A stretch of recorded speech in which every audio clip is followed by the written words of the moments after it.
बड़े पैमाने पर आप लोगों ने अपने विधायकों के टिकट काट दिया, उनको लेकर बड़ी नाराजगी है। ग्राउंड पर 71 दिन से ज्यादा हो चुके हैं हम लोगों को भी। एक तो विधायकों की नाराजगी को कैसे दूर किया जाएगा, ऊपर से अगर इतना कामकाज है, अनुराग जी आप गिना रहे हैं यहाँ पर एक एक पूरा आंकड़ा लेकर आए हुए हैं अगर आप, तो यहाँ पर सवाल यह है कि फिर धर्म को मुद्दा बनाने की जरूरत भारतीय जनता पार्टी को क्यों पड़ती है? काम तो गिनाइए, लेकिन बिना धर्म के भारतीय जनता पार्टी वालों का काम नहीं चलता है। और कैराना में अब हिंदू पलायन का मुद्दा भी उठाया जा रहा है, वो तो अब बीते दिनों की बात हो गई ना। मौजूदा वक्त में तो बेरोजगारी, महंगाई ये बड़ा मुद्दा है उस हिस्से का। आपने दो सवाल पूछे, पलायन और धर्म। हाँ, पलायन पर मैं आपसे पूछता हूँ, आपका घर कैराना में होता, वहाँ से जिस तरह से मजबूर किया गया लोगों को पलायन करने के लिए, आप अपने घर पे रहना पसंद करेंगे, पलायन करके कहीं और जाना पसंद करेंगे? महिला के नाते बताइए। जहाँ पे जिसका घर है वो वहीं रहना चाहेगा। तो भारतीय जनता पार्टी स्वतंत्र है और भारतीय जनता पार्टी ने यही किया कि जिसका जहां घर था उसको जो सपा की सरकार के समय आतंक के कारण वहां से पलायन करने पर मजबूर किया, हमने सुरक्षा देकर उसको वापस लाने का काम किया है। दूसरा, पश्चिमी यूपी में किसानों के मुद्दे पर आपको घेरा जाता है। दूसरा धर्म। अब देखिए, आपने सवाल पूछा तो उत्तर सुनने की मादा रखी। बोलिए। दूसरा आपने कहा धर्म का। जी, कौन उठाता है धर्म का? हमने नहीं उठाया। हम तो सबका साथ, सबका विकास, सबका विश्वास, सबका प्रयास, इसी मूल मंत्र के साथ काम करते हैं। 43 लाख मकान मिले। आप कभी जाइए गरीब मुसलमान के घर, उसको भी पक्का मकान दिया है। देखिए, कांग्रेस पार्टी के तमाम आपका धर्म का उत्तर रह गया। धर्म की बात कौन करता है? तुष्टीकरण की राजनीति बाकी दल करते हैं, जो जाति धर्म के नाम पर वोट मांगते हैं, समाज को बांट कर वोट लेने का काम करते हैं। हमने तो सबका साथ, सबका विकास लेके काम किया। और मैं कह सकता हूं पूरे 5 सालों में आप किसी धर्म के व्यक्ति से पूछिए, किसी जाति के व्यक्ति से पूछिए, अगर कोई एक व्यक्ति अगर कहे कि उसके खिलाफ जाति धर्म के नाम पर कोई कार्रवाई हुई। ठीक है, आगे बढ़ते हुए, चूंकि आप बहुत सारी बीजेपी की महिला ब्रिगेड के साथ सामने आए थे, महिला वोटर एक बहुत बड़ा चुनावी मुद्दा भी है और यकीनन उनका वोट डिसाइड करता है उत्तर प्रदेश में किसकी सरकार बनेगी। लेकिन आपको ये दूसरे दलों की ही महिला चेहरे ज्यादा, आखिर इतने ज्यादा इंपॉर्टेंट क्यों लग रहे हैं? आज जो 3 चेहरों के साथ आप सामने आए, चाहे अदिति सिंह हो, चाहे प्रियंका मौर्य हो, वो कांग्रेस से शामिल हुई।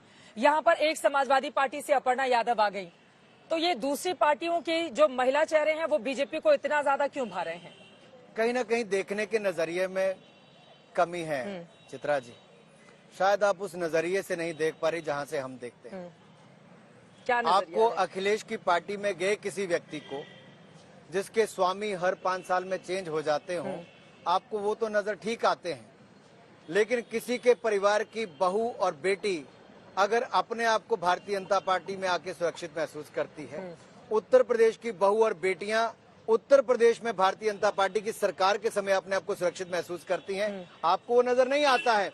और बहू बेटियां एक आम कार्यकर्ता के नाते चौक चौराहे पर आकर भारतीय जनता पार्टी की उपलब्धियों को गिनाती हैं और बताती है कि महिलाएं सुरक्षित है उत्तर प्रदेश में, तो योगी आदित्यनाथ की सरकार में। वो सुरक्षा के लिए बीजेपी में शामिल हो रही हैं। उत्तर प्रदेश की सभी महिलाएं सुरक्षित हो गई हैं पिछले 5 सालों में योगी आदित्यनाथ जी की भारतीय जनता पार्टी की सरकार में। उन्होंने डबल इंजन की सरकार को काम को देखकर भारतीय जनता पार्टी का दामन थामा है, क्योंकि पिछले 5 वर्षों में उत्तर प्रदेश देश का दूसरे नंबर की अर्थव्यवस्था बना है। ये ईमानदारी के कारण बना है। आगे अखिलेश कह रहे हैं बहुत अच्छा है कि बीजेपी हमारे परिवारवाद को खत्म कर रही है। देखिए, कोई पत्रकार कहता है कि अखिलेश जी कहते हैं कि परिवार को तोड़ने का काम किया।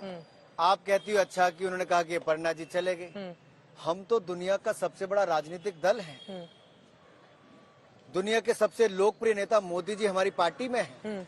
उत्तर प्रदेश के सबसे लोकप्रिय नेता योगी आदित्यनाथ जी हमारी पार्टी में है। निश्चित तौर पर इनके कामकाज को देखकर, इनकी ईमानदारी को देखकर, इनके राष्ट्रभक्ति को देखकर और इनकी वचनबद्ध तरीके से काम करने को देखकर लोग आते हैं। हमने जो संकल्प लिया था उसको सिद्ध करने का काम भी हमने किया। ठीक है, अब चूंकि आप केंद्रीय मंत्री भी हैं, इस वजह से मैं सवाल ले लेती हूं। देखिए, अखिलेश यादव का ट्वीट है कुछ देर पहले का। उन्होंने लिखा है, अमर जवान ज्योति की स्मृति में इस बार 26 जनवरी को हम सब अपने स्तर पर एक ज्योति जलाएं और मिलकर एक देश की आवाज उठाएं। 26 जनवरी को संकल्प उठाएंगे, अमर जवान ज्योति फिर से जलाएंगे। जिनका नाम देश के इतिहास में नहीं होता वही इतिहास बदलना चाहते हैं। अमर जवान ज्योति को लेकर आप पर निशाना साधा है उन्होंने। ऐसे तो मुझे लगता है कि आप अखिलेश जी के लिए प्रचार करने कहीं उस तरह से दिखता है, लेकिन मेरा यह है कि देश के लिए समर्पित हम सबको रहना है। और अगर आज नेताजी सुभाष चंद्र बोस जी की जयंती है, जिन्होंने कहा था तुम मुझे खून दो मैं तुम्हें आजादी दूंगा, आजाद भारत को उनका सपना था, उन्होंने बलिदान दिया है, हमें योगदान देना है। आज मैं देश के करोड़ों युवाओं से कहना चाहता हूं, आइए योगदान दें, हम अपने भारत को दुनिया का सर्वश्रेष्ठ देश बनाने के लिए काम करें। सब संकल्प लें और उस संकल्प को सिद्धि की ओर लेकर जाने का काम करें। इस वाले ट्वीट पे अमर जवान ज्योति पर आप कुछ नहीं बोलेंगे? देखिए, लोकतंत्र उस पे है, आपको हर लग कोई रहा है कि मैं प्रचार कर रही हूँ सपा का? नहीं, ऐसा है, अगर शहीदों के लिए शहीद स्मारक भी किसी ने बनाया, पुलिस स्मारक भी किसी ने बनाया, 70 सालों में चित्रा जी कोई नहीं जागा, ये भी नरेंद्र मोदी जी की सरकार ने करके दिखाया। लेकिन आप जिस हिमाचल से आते हैं वहां पर भी इसी साल चुनाव होने हैं, तो क्या अनुराग ठाकुर को वहां के सीएम के तौर पर भी आगे बढ़ाने के लिए एक बड़ा प्रयोग उत्तर प्रदेश को लेकर बीजेपी कर रही है?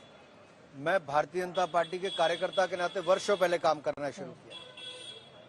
मैं युवा मोर्चा का सबसे लंबे समय तक राष्ट्रीय अध्यक्ष रहा। लाठियां भी खाई, आपराधिक मुकदमे मेरे खिलाफ भी दर्ज थे। जो आपराधिक मुकदमों की बात होती, क्या आपराधिक मुकदमे? कांग्रेस के भ्रष्टाचार के खिलाफ जो धरने प्रदर्शन किए, उसके आपराधिक मुकदमे। वही अनुराग ठाकुर 4 बार सांसद, हमीरपुर संसदीय क्षेत्र की जनता ने रिकॉर्ड मतों से जिताकर भेजा।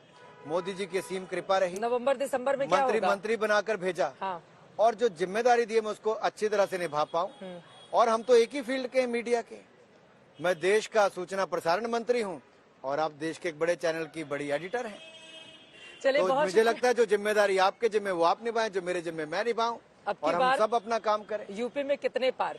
अब की बार फिर 300 पार यूपी फिर मांगे भाजपा सरकार।